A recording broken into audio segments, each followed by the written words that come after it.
died, and now they could play anything they wanted, anywhere they wanted. All things that would be quiet play. Were you a happy child?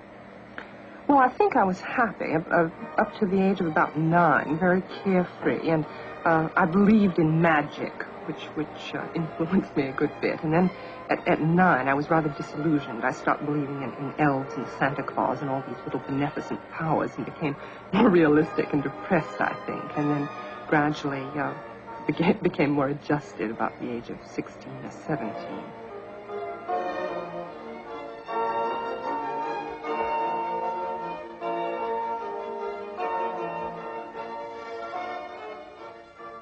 When she was 8, I knew that as soon as it got dark, that there would be the emergence of the new moon. And I took both children down to the beach. I carried my son, and she stood by my side.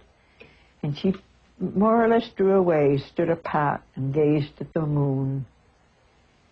And then quietly I heard her start to say very slowly, "The moon is a lock of witch's hair, tawny and golden and red. And the night winds pause and stare at that strand from a witch's head." She learned to type very, very competently from the age of 13 on. I once, for the fun of it, timed her. On a standard typewriter, she was going 80 words a minute. She said, "The typewriter is an extension of my body." From the age of 10, I put a diary in the Christmas stocking, both for Warren and for Sylvia. Sylvia's, I saw that she had a diary where she had a whole page for a day. When she went to junior high, she wanted an unpaginated journal, because when the big moments come, one page is not enough.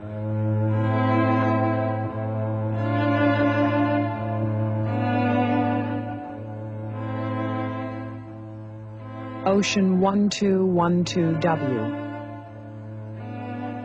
When I was learning to creep, my mother set me down on the beach to see what I thought of it. I crawled straight for the coming wave and was just through the wall of green when she caught my heels. I often wonder what would have happened if I had managed to pierce that looking glass. Would my infant gills have taken over, the salt in my blood? For a time I believed not in God nor Santa Claus, but in mermaids. The road I knew curved into the waves with the ocean on one side, and my grandmother's house. To this day I remember her phone number, Ocean 1212W. I would repeat it to the operator, an incantation, a fine rhyme, half expecting the black earpiece to give me back, like a conch, the susurrus of the sea out there, as well as my grandmother's hello.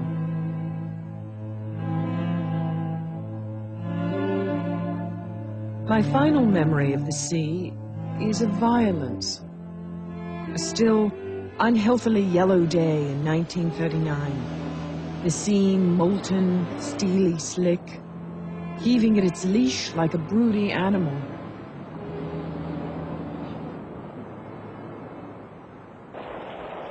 My father died, we moved inland, she says, in Ocean 1212W. That's the real sort of historical source of the problem. Also, the father died, by the way, in just about the year when World War II broke out, and that was, so there's a kind of connection between public and private that occurs at the time of the death of the father.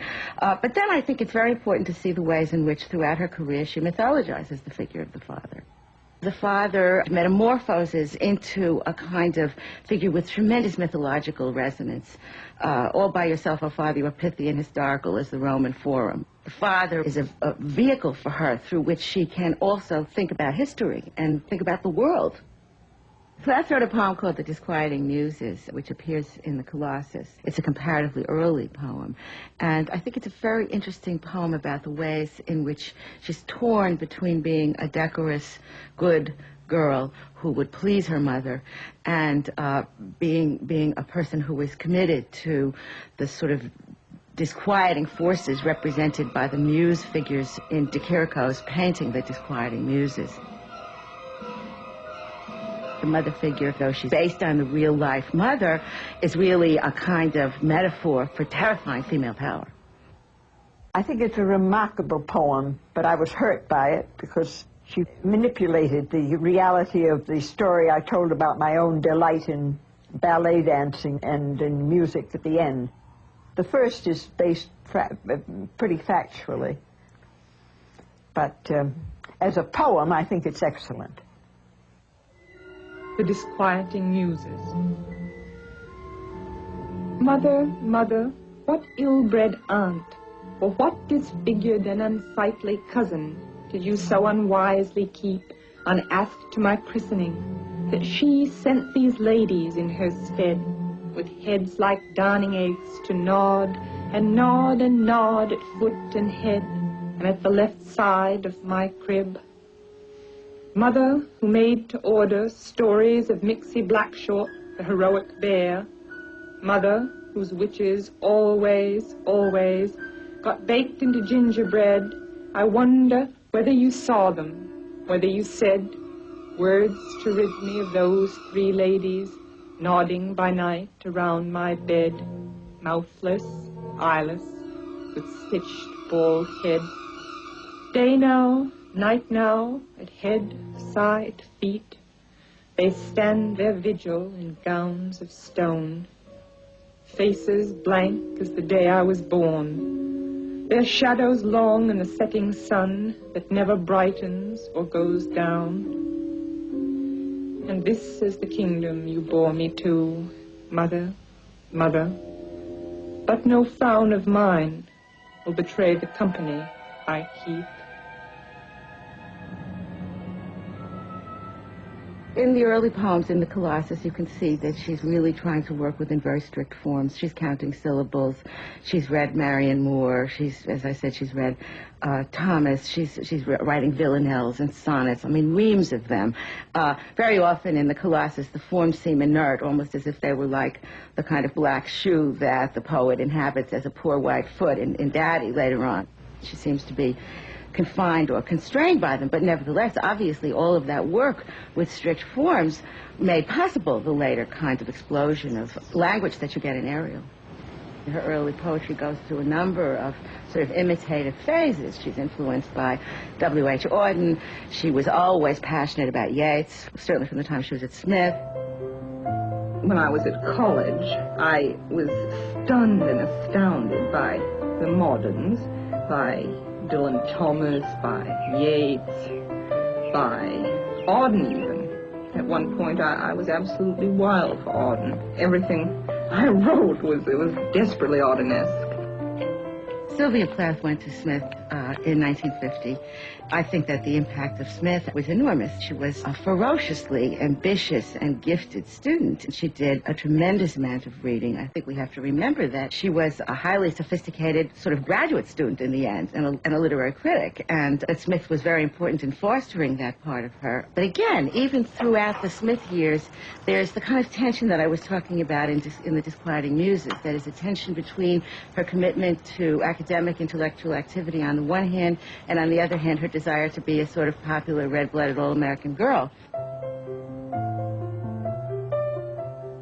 She was a little bit afraid because she felt that most of the girls at Smith would come from private schools, and she didn't know if she could stand up to them scholastically, especially in French, but I had her tutored that summer in French so she would be at ease. After the first marking period, she wrote home. She said, "I think I'm going to make it."